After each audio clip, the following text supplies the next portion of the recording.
Bismillahirrahmanirrahim.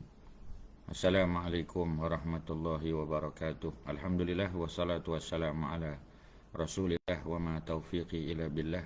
Subhanaka la ilma lana illa ma 'allamtana innaka antal alimul hakim. Rabbi shrah li sadri wa yassir li amri wahlul 'uqdatam min lisani yafqahu qawli. Wala haula wala quwwata illa billahil aliyyil azim. Tuan-tuan muslimin muslimat, mudah-mudahan kita sama-sama dirahmati oleh Allah Subhanahu wa taala. Alhamdulillah. Pada pagi ini insya-Allah kita tadabbur ayat yang ke-30 insya-Allah ya daripada suratul Anfal ya, suratul Anfal, surah yang ke-8 ya dalam susunan surah-surah dalam Al-Quran. Insya-Allah kita tengok ya ayat yang sangat berkaitan dengan sirah nabawiyah pada pagi ini ya. Auzubillahi minasyaitonirrajim. Tuan-tuan boleh tengok suratul Anfal ya, surah yang ke-8, ayat yang ke berapa? Ayat yang ke-30. Yang ni cerita tentang bagaimana orang-orang Quraisy ya, mereka bermesyuarat ya, kemudian mereka memutuskan untuk melakukan satu tindakan ya kepada baginda Nabi Muhammad sallallahu alaihi wasallam ya, yang antaranya ialah mereka nak menangkap Nabi. Mereka nak menangkap ya, mereka nak memenjarakan Nabi supaya dakwah Nabi itu tidak dapat berkembang luas ya. Kemudian mereka juga nak pergi ke peringkat yang lebih tinggi lagi ya, antaranya ialah untuk membunuh Nabi ya, ataupun menghalau Nabi keluar daripada bumi Makkah ya. Jadi ayatnya ayat 30, mari sama-sama kita tengok. Kalau tuan-tuan yang sudah capai Quran ya, buka muka surat yang ke-180 ya, Quran bercetak muka surat 180, ayat yang ke-30 suratul Anfal. Auzubillahi minasyaitonirrajim. Wa idz yamkuru bikal ladzina kafaru liyusbituka aw yaqtuluka aw yukhrijuka ya. Wa yamkuruna wa yamkurullah wallahu khairul makirin. Jadi ayat ni ayat yang selalu kita dengar, terutamanya di bahagian hujung ya. Di hujung ayat 30 kita sebut wa yamkuruna wa yamkurullah.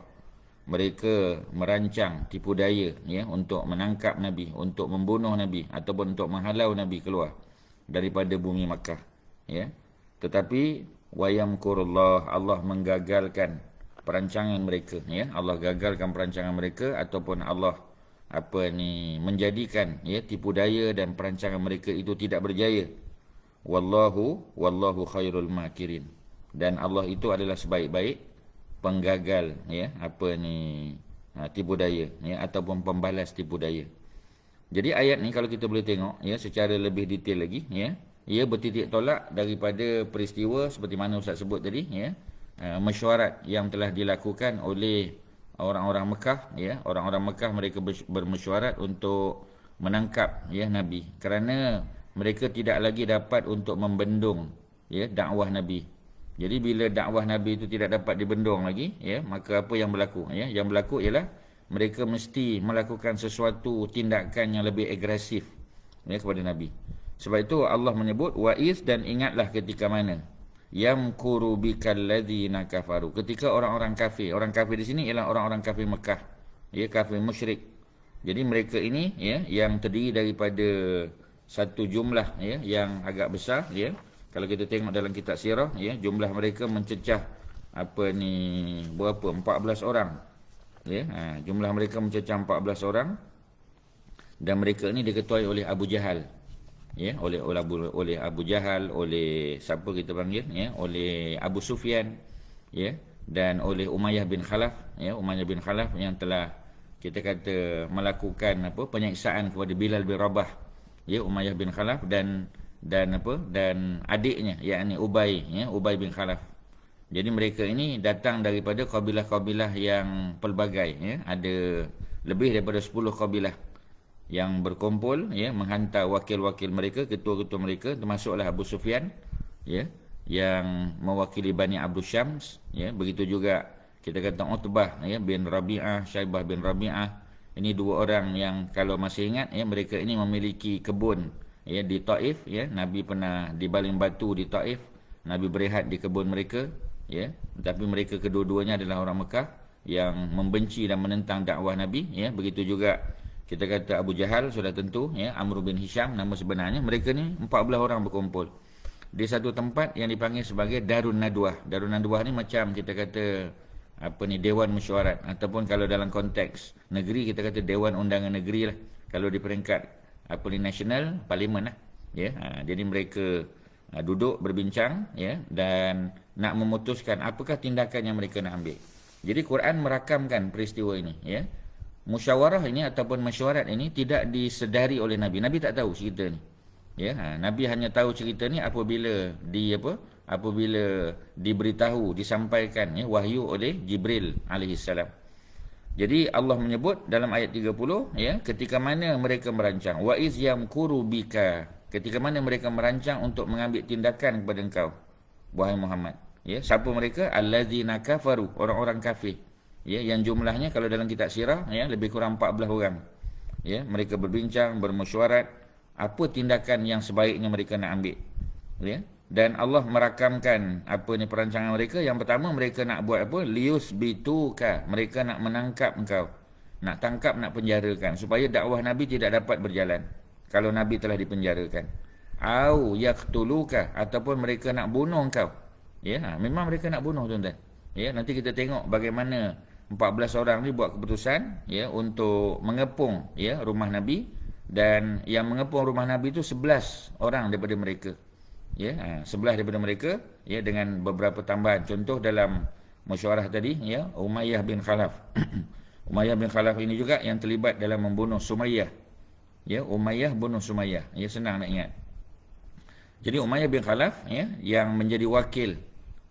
Beliau menjadi wakil bagi Bani Jumah, Bani Husais, salah satu daripada satu kabilah Quraisy yang besar, yang juga kita kata salah seorang sahabat Nabi, Osman bin Maz'un, tapi Osman tak terlibatlah, Osman beriman, tapi keluarganya, yakni Umayyah bin Khalaf, beliau datang berbincang untuk melakukan tipu daya, melakukan pembunuhan terhadap Nabi. Ketika rumah Nabi dikepung, Umayyah bin Khalaf bersama dengan adiknya Ubay bin Khalaf. Dua-dua jahat, tuan-tuan. Jadi maknanya kita panggil, dua-dua beradik ni memang benci pada perjuangan Islam, pada agama baru yang dibawa oleh baginda Nabi Muhammad sallallahu alaihi wasallam. Jadi ketika mesyuarat, Umayyah bin Khalaf yang hadir. Tapi ketika mengepung rumah Nabi, rumah Khadijah, kedua-dua mereka datang. Umayyah dan juga adiknya Ubay bin Khalaf. Jadi mereka nak bunuh Nabi. Au yukhrijuka, ataupun paling kurang mereka nak halau Nabi untuk keluar daripada Makkah. Wa yamkuruna wa yamkurullah, dan kita tahu Allah yang menggagalkan perancangan mereka. Dalam surah Ali Imran, ayat yang ke berapa tu? Ayat yang ke 50 berapa? Kita tengok pada ayat yang ke 54 kalau tak salahnya. Jadi ada cerita wa makaru wa makarallah wallahu khairul makirin. Di situ dalam bentuk fi'lun madin, dalam bentuk past tense. Wa makaru, mereka telah merancang, wa makarallah, dan Allah telah menggagalkan perancangan mereka. Wallahu khairul makirin, dan Allah lah sebaik-baik yang menggagalkan tipu daya jahat orang-orang kafir. Jadi di sini digunakan perkataan fi'il mudhari', wa yamkuruna wa yamkurullah wallahu khairul makirin.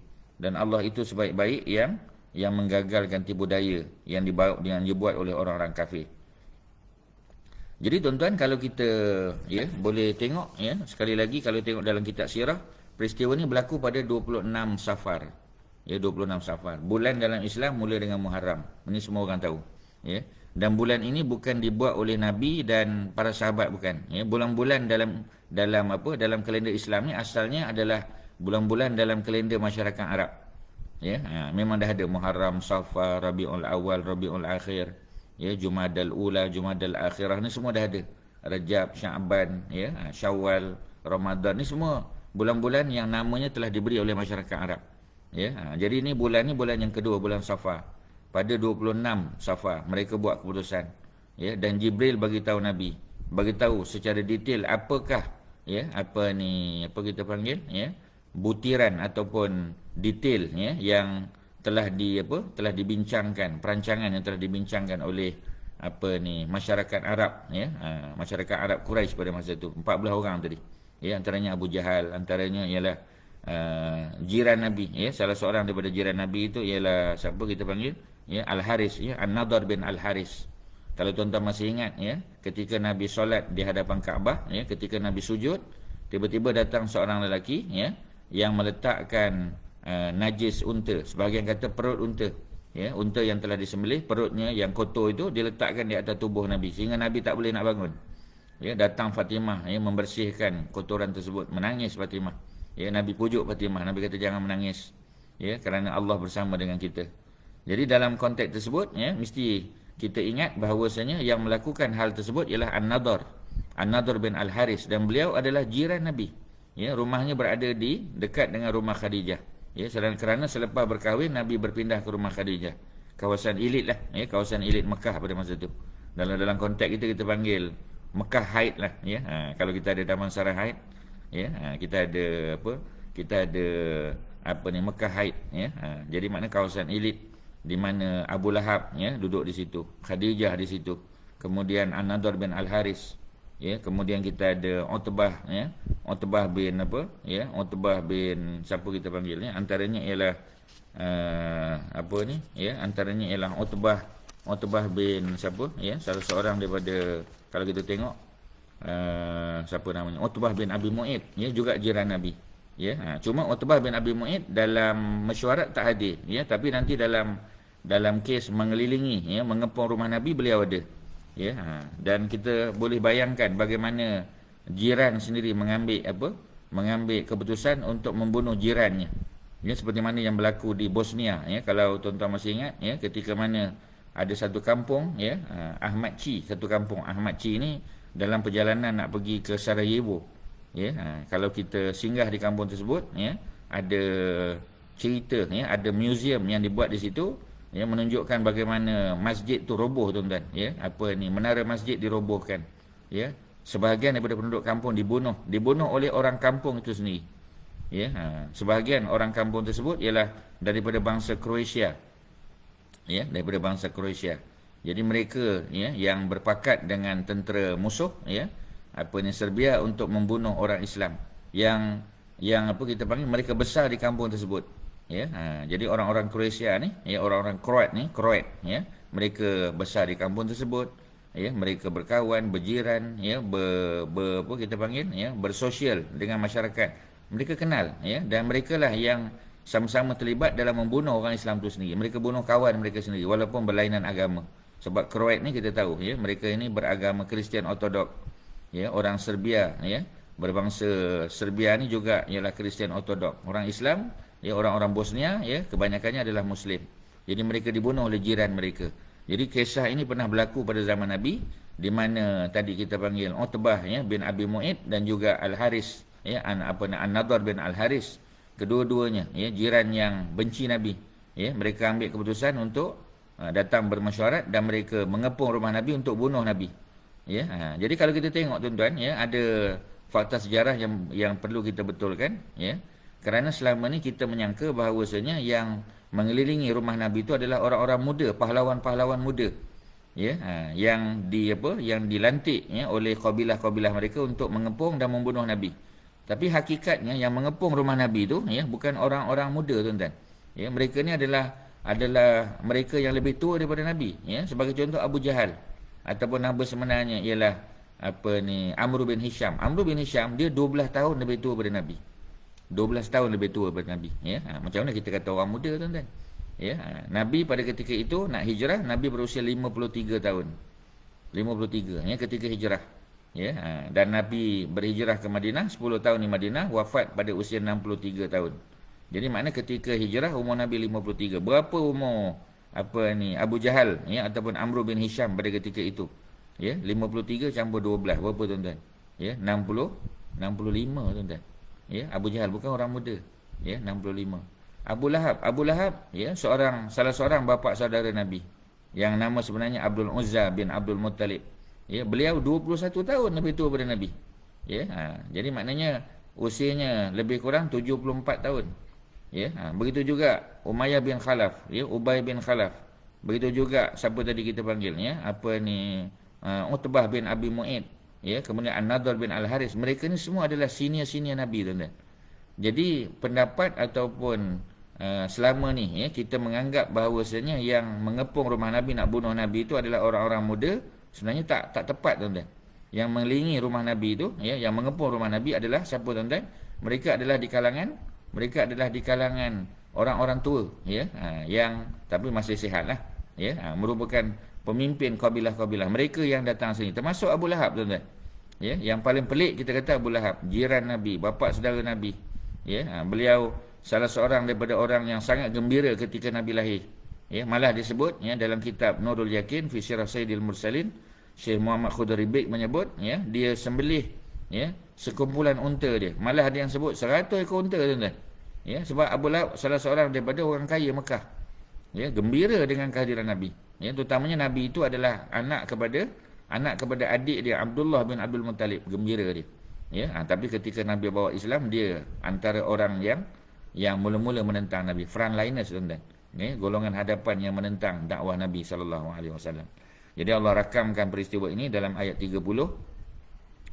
Wa yamkuruna wa yamkurullah, mereka merancang untuk membunuh Nabi, untuk menangkap, untuk menghalau Nabi. Wa yamkurullah, Allah telah menggagalkan perancangan mereka.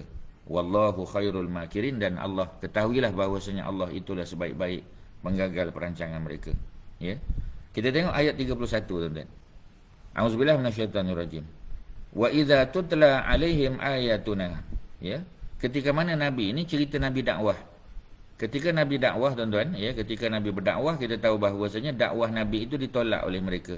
Dan dakwah Nabi antaranya menggunakan ayat-ayat Quran yang turun kepada baginda. Kita tahu banyak surah yang turun di Mekah. Surah di Mekah yang turun ada 86 surah. Jumlah surah semua 114. 86 surah turun di Mekah, dan 86 surah di Mekah, 28 surah di Madinah. Mana surah yang turun di Mekah lebih banyak, dan ayat-ayatnya lebih banyak, walaupun ayat-ayatnya pendek-pendek. Kebanyakannya cerita tentang akidah, cerita tentang akhlak, cerita tentang hari kiamat, cerita tentang apa kita panggil syurga dan neraka. Kerana orang-orang Mekah, mereka tidak ada maklumat tentang kitab-kitab daripada langit. Sebab mereka bukan beragama Nasrani, mereka bukan beragama Yahudi. Mereka tak tahu cerita tentang syurga neraka, kebangkitan semula selepas mati. Tidak seperti mana orang-orang Yahudi yang berada di Mekah, di Madinah, ataupun orang-orang Nasrani yang berada di Najran, di Yaman. Mereka tak ada maklumat tuan-tuan. Sebab itu apabila disebut tentang hari kiamat, tentang kebangkitan, mereka ketawakan Nabi. Mereka ketawakan Nabi. Seperti mana ada riwayat yang menyebut bagaimana ketika Khabbab bin Al-Arat, Khabbab bin Al-Arat ni salah seorang sahabat Nabi, antara yang awal masuk Islam, yang nanti diseksa oleh tuan dia. Oleh kerana Khabbab bin Al-Arat ni seorang tukang besi. Dia ni Iron Man tuan-tuan. Iron Man tu tukang besi lah. Jadi dalam bahasa Arab kita panggil Al-Haddad. Al-Haddad tu maknanya pekerjaan, profession dia. Kalau kita ada kawan-kawan daripada keluarga Al-Haddad, daripada Yaman contoh, mereka ni adalah keluarga tukang besi. Maknanya orang kaya lah tuan-tuan.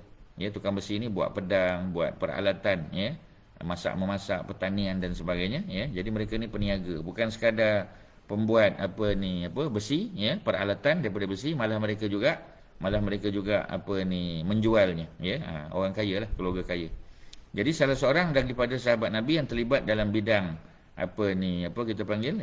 dalam bidang kita panggil blacksmith. Blacksmith ni maknanya tukang besi lah, ataupun kita panggil Iron Man. Senang cerita. Jadi dia terlibat dengan pembuatan barang-barang ni. Dia pergi suatu hari bertemu dengan Al-As bin Wa'il. Al-As bin Wa'il ni salah seorang pemimpin Quraisy juga. Dia minta utang sebab Al-As berhutang dengan dia. Jadi bila dia datang minta utang, Al-As tak nak bayar. Kerana dia kata, aku bayar kalau kamu masuk agama kamu balik. Maknanya masuk balik agama jahiliah, agama menyembah berhala. Selagi kamu memeluk agama Islam, aku tak akan bayar hutang. Kemudian Khabbab bin Al-Arat kata, adakah kamu tak bayar hutang sampai kamu mati? Sampai kamu dihidupkan semula oleh Allah Subhanahu Wa Taala selepas mati. Terkejut siapa tadi? Al-As bin Wa'il. Al-As bin Wa'il kata, adakah nanti setelah mati kita dihidupkan semula? Ya, kata Khabbab bin Al-Arat, ya. Ya, maka kata dia, kalau begitu aku akan bayar hutang kamu setelah aku bangkit daripada kematian nanti. Ketika Tuhan kamu bangkitkan aku daripada kematian, aku bayar hutang kamu, ya. Jadi pada waktu itu aku akan mempunyai harta yang sangat banyak. Dia main-main, tuan-tuan. Ya, dia main-mainkannya, ya. Sebab dia tak percaya ada kehidupan selepas kematian. Kerana bagi mereka ini adalah perkara baru. Mereka tak pernah dengar, tuan-tuan. Ya, sebab mereka tak ada kitab. Ya, penyembah berhala ni mereka tidak ada kitab. Berbeza dengan ahlul kitab, ya, seperti mana orang Yahudi dan Nasrani, mereka ada kitab. Mereka ada maklumat tentang Nabi dan Rasul, tentang kematian, tentang hari kiamat, tentang kebangkitan dan seumpamanya.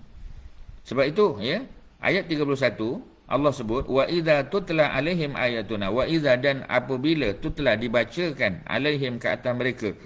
Maknanya ketika Nabi bacakan ke atas mereka ayatuna, ayat-ayat kami. Ya, qalu, mereka berkata, apa kata mereka? Qad sami'na, sesungguhnya kami telah mendengar. Ya, kata mereka, kami telah mendengar. Lau nasya'u laqulna misla hadza. Kalau kami hendak, ya, kami boleh berkata seperti mana apa yang Muhammad ni kata. Maknanya ayat-ayat Quran yang Nabi baca ni, ya, mereka boleh buat dan mereka boleh baca seperti mana Nabi baca. Mana sombong, tuan-tuan, mereka. Ya, sedangkan, ya, Allah dah sebut dah. Ya, wa in kuntum fi raibim mimma nazzalna ala abdina fa'tu bi suratin, ya, min mislih. Ya, jadi dalam surah Al-Baqarah Allah sebut, ya, Allah kata wa in kuntum fi raibin, kalau kamu rasa sangsi, ya, kamu kamu tak percaya dengan ayat-ayat yang aku turunkan kepada nabiku, pada Nabi Muhammad, ya, maka fa'tu bi suratin min mislih, maka datangkan satu surah. Bukan datangkan Al-Quran, bukan datangkan satu kitab, ya, datangkan satu surah aja. Min mislih, seperti mana Quran. Tak mampu, tuan-tuan. Wada'u syuhada'akum in kuntum shadiqin, bawalah, ajaklah, ya, kawan-kawan kamu. Sebab orang-orang Arab Quraisy adalah para penyair. Mereka punya standard bahasa Arab tu tinggi, tuan-tuan. Ketika mana Nabi diutus oleh Allah, ya, ke bumi Mekah, ketika mana Quran diwahyukan kepada baginda. Ya, sebab itu salah satu daripada kelebihan mukjizat Quran adalah mukjizat dari segi linguistik, dari segi bahasa. Ya, sebab masyarakat Arab ni, orang Quraisy ni adalah para penyair. Mereka ni syuara. Sehingga Allah merakamkan satu surah dalam Quran, surah 26. Surah Asy-Syu'ara, para penyair. Di hujung surah tu cerita bagaimana para penyair ini merupakan lidah rasmi bagi masyarakat dia. Ya, mereka ni juru cakap, mereka ni spokesman. Ya, juru cakap. Mereka yang menjadi juru cakap kepada setiap kabilah. Orang Quraisy ada penyair dia. Ya, bergantung, ya, pada kabilah dia. Maknanya Bani Hashim ada penyair dia. Ya, Bani Jumah ada penyairnya. Bani Asad, ya, ada penyair. Bani Adi, ya, kabilah Sayyidina Umar ada penyair dia. Bani apa kita panggil, ya? Bani Asad ni keluarga Khadijah ada, ya. Bani Taim, ya, keluarga Abu Bakar ada penyair dia. Ya, kemudian Bani Zuhrah ialah keluarga mak Nabi, ya, keluarga Abdurrahman bin Auf, keluarga Sa'ad bin Abi Waqqas. Ya, mereka ni semua adalah sepupu dan dua pupu kepada mak Nabi, ya, dari segi susu galur keluarga. Mereka daripada Bani Zuhrah, ya, Az-Zuhri. Sebab tu Abdurrahman bin Auf Az-Zuhri, Sa'ad bin Abi Waqqas Az-Zuhri. Kita kurang sikit, tuan-tuan, ya, merujuk kepada susu galur keluarga, silsilah keluarga Quraisy ni terutamanya, kita kurang ambil perhatian sangat. Sebab kita tak biasa. Dalam masyarakat kita kadang kalau orang tanya kita, ya, kita tak boleh kita tak boleh pergi lebih daripada moyang kita. Maknanya kita boleh sebut nama kita, nama ayah kita, nama datuk kita. Lepas pada nama datuk kita tak tahu, tuan-tuan. Masyarakat Arab tak, terutamanya orang Quraisy. Mereka sangat berbangga dengan keturunan mereka. Ya, sebab tu kalau Nabi Muhammad, kita boleh sebut Muhammad bin Abdullah. Abdullah bapa Nabi. Abdullah bin Abdul Muttalib. Ya, Abdul Muttalib adalah datuk Nabi. Boleh pergi lebih? Sudah pasti, tuan-tuan. Ya, Abdul Muttalib bin Hashim, ya, moyang Nabi yang pertama. Hashim bin Abdul Manaf, ya, Abdul Manaf bin Qusay, Qusay bin Kilab, ya, Kilab bin Murrah, Murrah bin Ka'ab, Ka'ab bin Lu'ay, Lu'ay bin Ghalib, Ghalib bin Fihir. Ya, boleh sampai kepada Adnan. Adnan sampai kepada Nabi Allah Ismail, Nabi Allah Ibrahim, ya, walaupun adalah sedikit sebanyak perbezaan pendapat, ya, tapi maknanya sampai kepada Fihir ataupun Quraisy senang-senang, tuan-tuan. Ya, Muhammad bin Abdullah, ya, Abdullah satu dah kita kata. Abdullah bin Abdul Muttalib. Abdul Muttalib bin Hashim, Hashim bin Abdul Manaf, Abdul Manaf bin Qusay, Qusay bin Kilab, Kilab bin Murrah, ya, Murrah bin apa ni, Murrah bin apa, Murrah bin Ka'ab tadi, Ka'ab bin Lu'ay, Lu'ay bin Ghalib, Ghalib bin Fir. Maknanya paling kurang tuan-tuan, ya, 11 12 kita dah boleh sebut, ya. Dan ini kebiasaan masyarakat Arab, dia menghafal, mengingat susu galuh keturunan mereka, tuan-tuan, ya. Sebab tu Quraisy ni luas, ya. Quraisy ni tak kurang daripada 12 kabilah besar, ya. Kabilah baginda Nabi, Bani Hashim, ada Bani Adi tadi kita sebut, ya. Umar punya kabilah, ya, Bani Taim, ya, apa ni, kabilah Sayyidina Abu Bakar As-Siddiq, ya, Bani Jumah, ya, Ubay bin Khalaf tadi, ataupun Umayyah bin Khalaf, ya, keluarga Osman bin Maz'un. Kita ada Bani Zuhrah, ya, mak Nabi. Kemudian kita ada Bani Asad, ya, daripada keluarga apa, Khadijah, ya, dan banyak lagi, tuan-tuan, ya. Jadi maknanya nak bagi tahu itu rencam sangat, ya, dia punya silsilah tadi. Jadi mereka ni masing-masing, ya, kalau dari segi keturunan tak boleh lawan Bani Hashim. Bani Hashim paling mulia. Sebab Hashim itu orang mulia yang memecah-mecahkan roti, ya, memberi makan kepada jemaah haji dan umrah, ya. Jadi mereka ni adalah pemimpin Mekah, dan mereka ni adalah orang baik. Mereka ni daripada kalangan apa kita panggil fudala, ya. Fudala ni maknanya orang-orang yang memiliki kelebihan, orang kaya, pemimpin, ya, baik hati, ya. Dan mereka ni golongan kita panggil apa ni, ya, mereka yang karim, ya, yang murah hati, tuan-tuan. Menyediakan minuman, menyediakan tempat tinggal, ya, menjaga keselamatan jemaah haji dan umrah. Kalau umrah datang setiap hari, kalau haji setahun sekali, ya, mengikut seperti mana syariat Nabi Allah Ibrahim AS. Cuma mereka telah mengubah, ya, apa ni, ritual ibadah haji dan umrah tu sudah ada perubahan, ya. Mereka menyembelih sebagai contoh kerana berhala, bukan kerana Allah lagi, ya. Mereka tawaf juga, ya, dalam bentuk yang sangat berbeza seperti mana diajar oleh Nabi Allah Ibrahim. Sebab itu Nabi Muhammad sallallahu alaihi wasallam diutus supaya apa, tuan-tuan? Supaya dapat memperbetulkan, ya, kesilapan ataupun apa ni, penyelewengan, ya, ataupun penyimpangan yang telah dilakukan oleh mereka, tuan-tuan. Okey, ya, itu kalau kita boleh sebut sejarah, ya, dia punya apa kita panggil, ya, sirahnya, tuan-tuan. Kita habiskan ayat ni. Apabila dibacakan kepada mereka, wa idza tutla alaihim, ayat 31, ayatuna, ayat-ayat kami, ya, qalu, kata mereka, qad sami'na, sesungguhnya kami telah dengar. Kami dengar, ya. Sebenarnya, tuan-tuan, sebahagian mereka tak mau dengar ayat Quran tu, mereka tutup telinga mereka.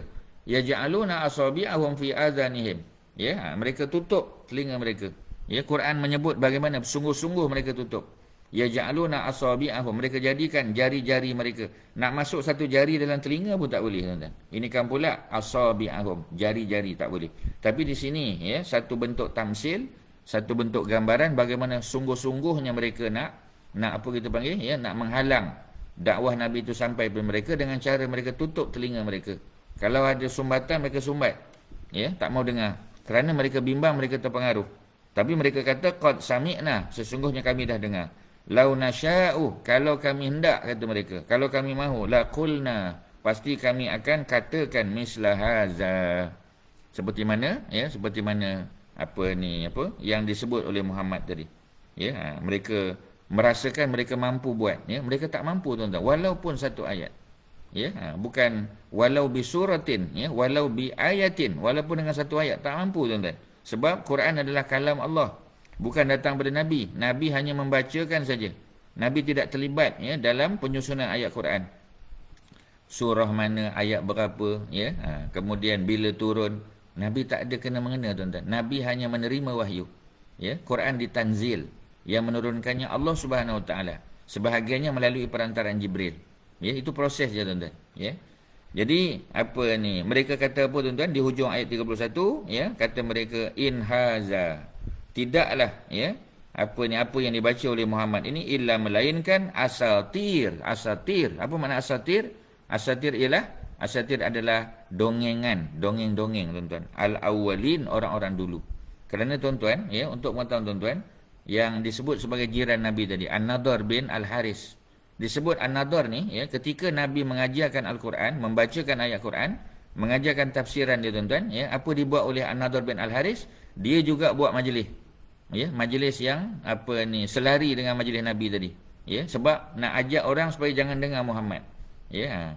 Kalau Muhammad cerita tentang umat terdahulu, ya, tentang al-awwalin, Ya, nabi-nabi terdahulu, aku pun boleh cerita tuan-tuan. Dikatakan dia sanggup pergi ke Harrah. Harrah ni makna sempadan. Ya, dekat dengan Iraq sana tuan-tuan. Ya. Jadi dia sanggup belajar kisah-kisah ya raja-raja, kisah masyarakat istana, kisah orang dulu-dulu tuan-tuan. Ya, sebab tamadun di sana tu jauh lebih hebat. Ya, kita tahu ada satu tamadun besar, tamadun Babylon tuan-tuan. Ada raja zaman Nabi Allah Ibrahim dulu ya, Namrud yang berperang kita kata ya, lawan dakwah apa ni Nabi Allah Ibrahim, jatuhkan apa ni perintah bakar Nabi Ibrahim hidup-hidup. Jadi maknanya nak bagi tahu ya sejarah mereka, raja-raja mereka itu sejarah yang cukup lama. Ya, dan apa ni An-Nadhr bin Al-Harith sanggup belajar daripada orang-orang sana. Ya, berbulan-bulan dia pergi ke sana belajar. Ya, supaya ketika dia balik ke Mekah, dia boleh lawan Nabi dengan cerita-cerita dongeng dia. Jadi yang bawa cerita dongeng Asatirul Awalin adalah mereka tuan-tuan. Tapi mereka menuduh Nabi Muhammad yang bawa cerita Asatirul Awalin. Ya, tak pelik tuan-tuan. Ya, seperti mana sekarang sama juga tuan-tuan. Ya, orang yang bawa kebenaran dianggap orang yang berdusta. Orang yang berdusta ya, yang pecah amanah pula dianggap orang yang jujur. Ya, ini memang ciri-ciri akhir zaman tuan-tuan. Di mana-mana sekalipun dalam dunia ni. Termasuk di negara umat Islam, majoriti umat Islam, termasuk kita di Malaysia sama tuan-tuan. Ya, jadi pengajarannya ya, apa ni perkara ini sudah berlaku sejak dulu dan Allah rakamkan. Ya. Dan mereka berbangga. An-Nadhr bin Al-Harith ni tuan-tuan, ya, jiran Nabi tuan-tuan. Ya, tapi dia yang sanggup letakkan apa tadi kita panggil ya, kotoran unta di belakang Nabi. Kita sebut tadi sampai Nabi tak boleh nak bangun daripada sujud. Ya, Fatimah datang bersihkan. Ya, baru Nabi bangun daripada sujud. Menangis Fatimah tuan-tuan.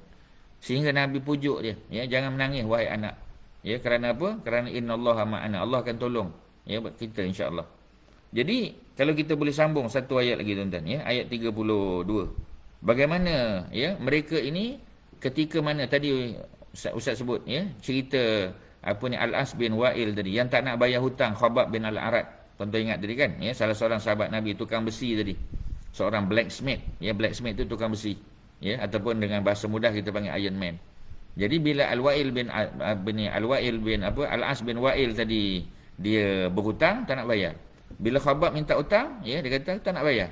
Kata Khabbab, kamu tak nak bayar sampai bila? Sampai kamu mati. Ya, sampai kamu dihidupkan semua oleh Allah Subhanahu Wa Taala. Sebab kita tahu tuan-tuan, kalau kita berhutang tak selesai di dunia ni, ya, ni akan bawa mati tuan-tuan. Ya, dia bukan habis begitu saja melainkan orang tu halalkan. Ya, di akhirat besok, ya, perbincangan tentang hutang kita tu masih akan berjalan. Ya, sebab dia punya akaun hutang tu dia masih outstanding. Maknanya belum tutup lagi. Ya, sebab itu akan ada kira bicara. Dan di akhirat kita akan bayar hutang kita dengan amalan kita, dengan pahala kita tuan-tuan. Sebab itu kita biasa dengar hadis orang muflis. Orang yang datang bertemu Allah dengan amalan puasa, amalan solatnya, amalan sedekah dan sebagainya, tetapi satu-satu ya, satu demi satu daripada pahalanya ditolak oleh Allah sehingga jadi muflis dia. Bukan muflis kerana tidak ada dinar dan dirham, tetapi mereka ni muflis ya kerana tidak ada pahala, habis pahalanya untuk bayar hutang. Dia pernah pukul orang ya, maka dia kena bayar balik dalam bentuk pahala dia. Bagi pahala dia kepada orang yang dia pukul. Ya, dia ambil harta orang, dia kena pulangkan dalam bentuk apa ni pahala ibadah sampai muflis dia tuan-tuan.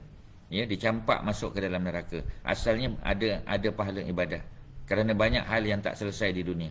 Bila Khabbab bin Al-Arat bagi tahu begitu, apa jadi tuan-tuan? Ya, Al-As bin Wa'il kata, nanti aku bayar hutang kamu selepas aku bangkit daripada kematian nanti. Ya, main-main dia, bukan percaya tuan-tuan, dia main-main. Kita tengok ya bagaimana ayat 32. Mereka main-main tuan-tuan. Sanggup mereka ya bercakap perkara yang tak sepatutnya mereka cakap. Berani mereka mencabar Nabi, mencabar Allah Subhanahu Wa Taala. Ya. Apa bunyinya? Wa iz qalu, dan ingatlah wahai Muhammad ketika mana mereka berkata. Salah seorangnya An-Nadhr bin Al-Harith, jiran Nabi tadi tuan-tuan. Ya. Allahumma in kana hadza huwal haq min indika. Ya. Ini macam bentuk doa. Memang tuan-tuan. Ya. Tapi ini jangan tuan-tuan amalkan pula ya. Tuan-tuan tengok Allahumma Rabbana, tuan-tuan amal tak. Tuan-tuan kena tahu cerita dia. Ini bukan doa Nabi, ini bukan doa para sahabat tuan-tuan. Ya, ini adalah doa apa? Ya, ini adalah doa yang datang daripada sekumpulan orang-orang kafir. Antaranya ialah An-Nadhr bin Al-Harith, jiran Nabi tadi, yang jahat tadi tuan-tuan, yang belajar tentang cerita-cerita Asatirul Awalin, dongeng-dongeng orang dahulu. Ya, kalau kita sebut hikayat 1001 malam. Ya, jadi cerita-cerita ni dibawa, dihidangkan kepada masyarakat Quraisy supaya orang-orang Quraisy tidak mahu pergi mendengar ayat-ayat Quran yang dilontarkan oleh Nabi, yang dibacakan oleh Nabi, tuan-tuan. Ya, jadi apa kata dia? Dan ingatlah, ya, Allah kata ketika mana mereka berkata, apa kata mereka? Allahumma, wahai Allah. Mereka pun sebut Allahumma, tuan-tuan. Ya, kerana mereka juga percaya bahawasanya Allah itu ada, Allah itu wujud, Allah yang mencipta dan menjadikan mereka. Tapi bila mereka beribadah, mereka tidak beribadah kepada Allah. Ya, sembelihan mereka kita sebut tadi, sembelihan untuk berhala. Mereka dapat anak, ya, mereka bawa anak kepada berhala untuk dapat restu berhala, sedangkan berhala itu mereka buat dengan tangan mereka. Berhala yang ada mata tak boleh tengok, ada telinga tak boleh dengar, ada mulut tak boleh bercakap. Ya, jadi kalau kita tengok dari segi apa? Dari segi ayat, ya, mereka ni memang, ya, memang melakukan perkara tersebut kerana mereka yakin berhala tu ada kuasa. Berhala tak ada kuasa, tuan-tuan. Mereka yang cipta, mereka yang buat berhala dengan tangan mereka dan kemudian mereka sembah. Ya. Sebab itu, ya, kata mereka, Allahumma, wahai Allah, in kana haza, kalaulah Quran yang mereka dengar ni, yang Nabi baca, yang para sahabat baca, huwal haqqa min indika. Kalaulah Quran yang kami dengar, yang kami baca ni, ya, datang daripada sisimu, wahai Allah, fa'amtir alaina, maka hujanilah kami. Fa'amtir, ya, daripada perkataan matar. Matar makna hujan. Amtir, hujanilah. Turunkanlah hujan alaina, ke atas kami. Sebab hujan turun daripada atas, ya, daripada minas sama, daripada langit, daripada sahab. Sahab tu ialah awan, ya, minal muzni. Kan dalam surah Al-Waqi'ah Allah sebut, ya, apa ni, afara'aitumul ma allazi tashrabun. Ya, wahai manusia, apakah kamu tidak memikirkan, tidak pernah melihat, ya, kepada air yang kamu minum? A antum anzaltumuhu minal muzni am nahnul munzilun. Adakah kamu yang turunkan hujan ataupun air itu daripada awan ataupun kami yang menurunkan? Ya, jadi Allah tanya dalam surah Al-Waqi'ah yang selalu kita baca. Ya, kita baca ramai. Kalau orang meniaga selalu bacalah petang malam dia baca. Ya, tapi dia tak tengok makna, ya, suratul Waqi'ah ni. Dia menganggap suratul Waqi'ah ni adalah surah yang dibaca semata-mata kerana ingin dapat keuntungan supaya ramai orang datang restoran dia. Ramai orang datang gerai dia, tuan-tuan. Ya, tak ada masalah nak baca suratul Waqi'ah tu. Tapi cuba baca, ya, kandungan suratul Waqi'ah. Suratul Waqi'ah sebenarnya tak ada kena-mengena dengan perniagaan, tuan-tuan. Ya, tak ada kena-mengena secara langsung dengan perniagaan, secara tak langsung adalah. Ya, sebab suratul Waqi'ah cerita tentang 3 golongan, ya. Golongan kanan, golongan kiri, ashabul yamin, ashabul shimal, ya, ashabikhun, ya, dan orang-orang yang berada di kita panggil frontliners. Ashabikhun ni frontliner, golongan hadapan. Mereka ni golongan yang paling untung sekali. Ya, yang diberikan balasan syurga dengan pohon-pohon di dalam syurga, buah-buahan, ya, wafakihatun, ya, kasirah, ya, dan buah-buahan yang banyak. Ya, mereka makan daging walahmi tayr, ya, daging burung, ya, mereka diberikan hurain, ya, bidadari dan sebagainya, tuan-tuan. Cerita tentang mereka ni, ya, dan Allah tanya, ya, kamu tahu tak air yang kamu minum tu datang dari mana? Kamu ke yang turunkan daripada awan ataupun kami? Ya, jadi memang betul, tuan-tuan. Mereka sanggup menyebut fa'amtir alaina, maka turunkan, ya, kepada kami, alaina, ke atas kami, hijaratan minas sama, ya, batu-batu daripada langit. Maknanya, tuan-tuan, bukan mereka minta diturunkan hujan air. Kita tahu di Mekah ni jarang hujan, tuan-tuan. Jarang hujan. Kalau hujan tu satu rahmat nikmat. Sebab tu kita tengok banyak video kan, ya, di YouTube. Ya, bila hujan tu, ya, ni zaman sebelum COVID-19 lah, ya. Mereka ya, main air pula, tuan-tuan. Ya, seronok mereka, ya, di kawasan Mataf, di kawasan Tawaf tu. Ya, jadi sampai ke peringkat mereka tunggu di bawah pancuran emas. Ya, sebab apa? Sebab air tu turun ke atas Kaabah, bangunan Kaabah, dan dia dia turun, ya, mengalir melalui pancaran emas. Ya, jadi mereka ada yang menadah tubuh mereka pula, ya, dan jadi mutanajis pula, tuan-tuan, sebab di atas tu ada ada kotoran daripada burung-burung merpati. Ya, kemudian taik burung tu, ya, mereka mandi air taik, tuan-tuan. Ya, mana seronok mereka, ya. Sedangkan benda tu tak ya, tak disebut, tak disuruh, tak dinyatakan oleh Nabi pun, ya. Mana kalau hujanlah, ya, hujan rahmat. Ya, kalau nak tawaf lah, ya. Tapi kalau nak berehat tak ada masalah sebab hujan turun. Ya, tapi sebab hujan tu sekali-sekala turun, maka seronok gembira. Mereka menzahirkan kegembiraan mereka dengan perkara-perkara tersebut. Tak ada tuntutan pun. Jadi di sini tuan-tuan, apa yang mereka minta? Mereka minta supaya Allah turunkan fa'amtir alaina. Maka hujanilah, turunkanlah hujan ke atas kami dalam bentuk hujan batu, hijaratan, dalam bentuk hujan batu. Minas sama, daripada langit. Ataupun awitina, ataupun kau datangkan kepada kami, wahai Tuhan, bi'azabin alim, dengan azab yang pedih. Dengan azab yang pedih, tuan-tuan. Mereka sanggup, mereka cabar. Siapa yang mereka cabar? Nabi Muhammad sallallahu alaihi wasallam. Siapa yang mereka cabar? Allah Subhanahu wa taala. Nak bagi tahu bahawasanya bagaimana mereka ni sampai ke peringkat sangat apa kita panggil, sangat berani mencabar Allah dan Nabi sallallahu alaihi wasallam. Siapa antara mereka? Tuan-tuan jangan lupa nama ni. An-Nadhr bin Al-Haris, jiran Nabi. Orang yang mengenali budi baik Nabi, akhlak Nabi, keluarga Nabi, tuan-tuan. Orang yang juga mempelajari apa tadi, cerita-cerita dongeng asatirul awalin, dan dia balik, dia lawan Nabi, Nabi bagi tafsiran Quran, Nabi baca Quran, dia baca pula cerita-cerita asatirul awalin, dongeng-dongeng orang-orang terdahulu. Kita tengok, tuan-tuan, adakah Allah turunkan azab pada mereka? Allah boleh turunkan azab, tetapi kerana Nabi masih bersama mereka. Sebab itu ini dia punya rahsia dia, tuan-tuan, untuk mengelak azab datang pada kita. Kita sedang berada di tengah-tengah pandemik COVID-19, tuan-tuan, dengan varian yang baru, kita kata, dengan jumlah kematian yang semakin ramai, dengan jumlah mereka yang kita panggil, yang terkena pandemik ni pun cukup ramai di seluruh dunia.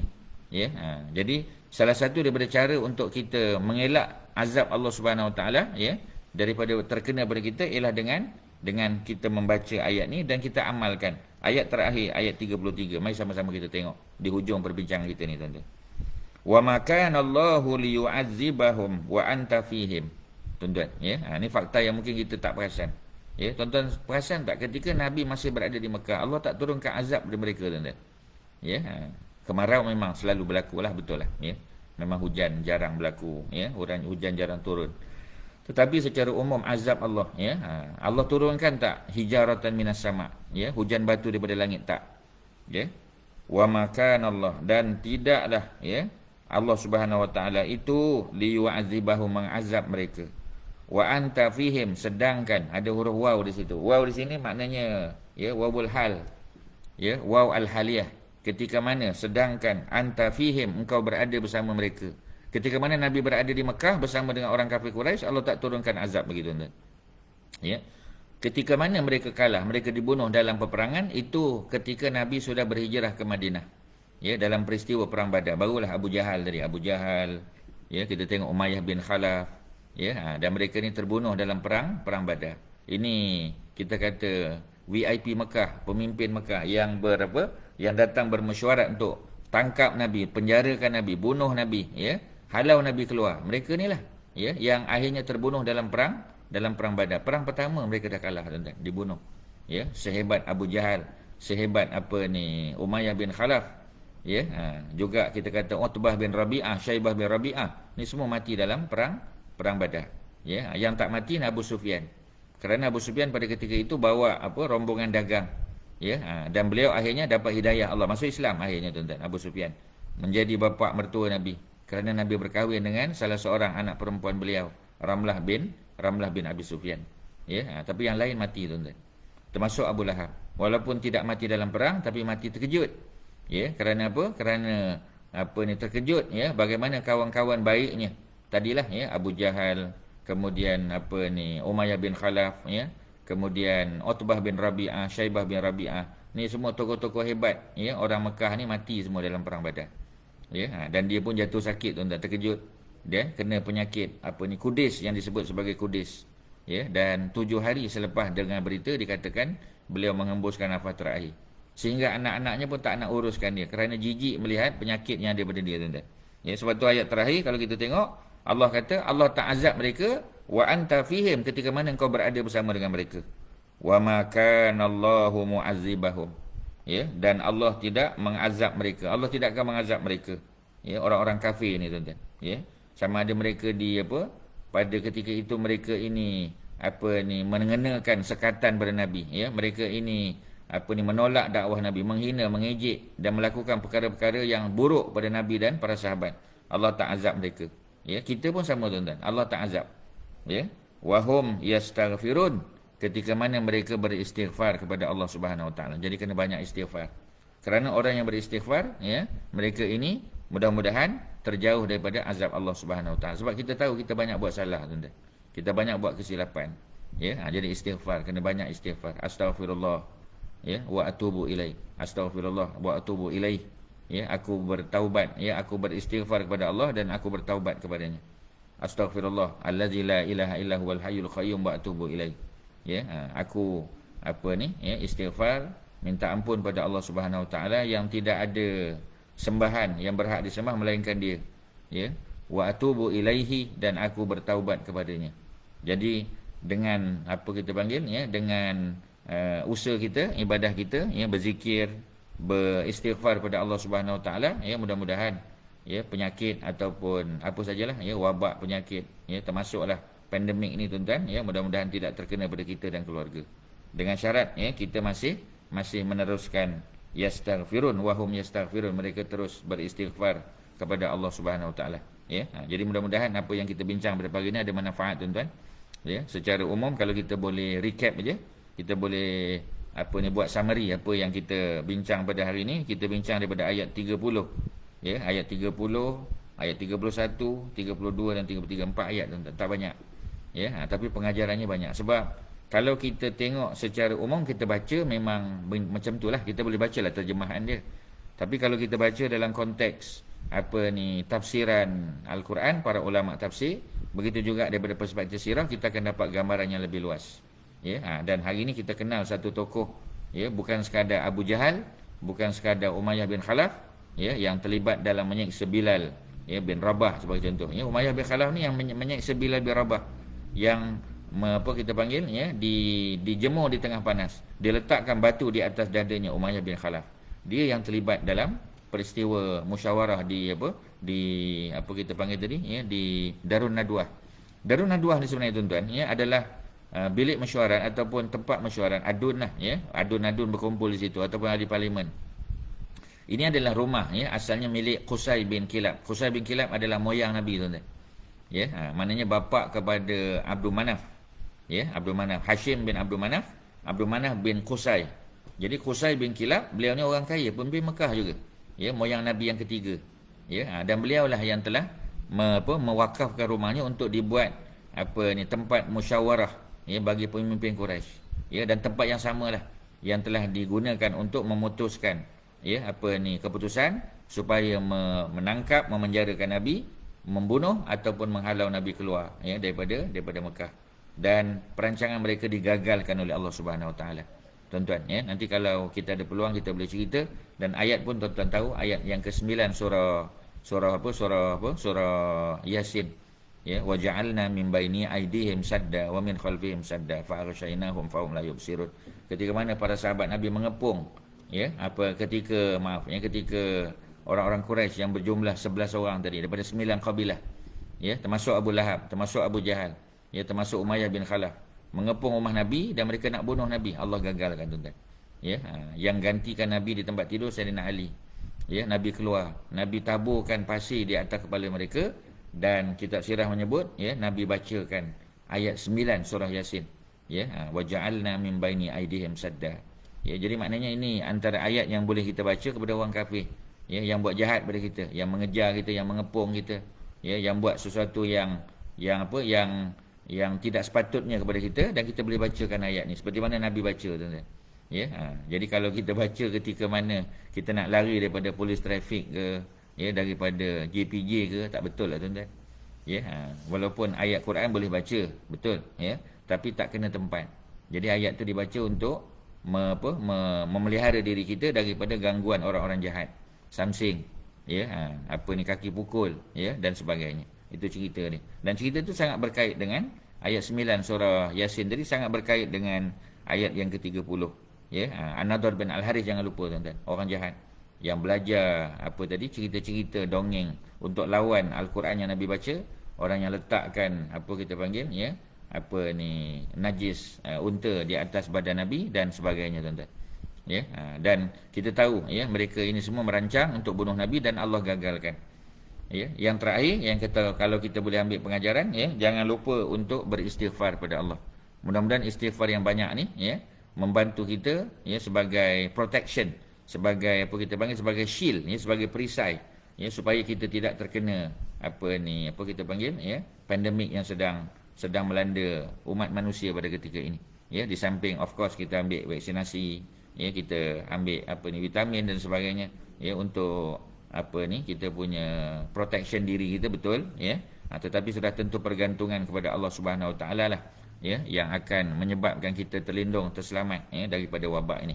Yang baik datang pada Allah, kelemahan-kelemahan kita sama. Mudah-mudahan ada manfaat tuan-tuan. Terima kasih pada pihak Masjid Kota Damansara ya yang bagi peluang pada kita untuk berdiskusi ya dan mengisi program tadabbur Quran kita pada pagi ini ya. Mudah-mudahan jadi amal soleh. Wa sallallahu ala sayidina Muhammadin wa ala alihi wa sahbihi wasallam. Walhamdulillahirabbil alamin. Assalamualaikum warahmatullahi wabarakatuh. Ya. Ada soalan-soalan tak sempat tengok tuan-tuan. Ya. Jadi sekadar tu tuan-tuan yang boleh kita kongsi pada hari ini ya. Mudah-mudahan ya ada manfaat ya.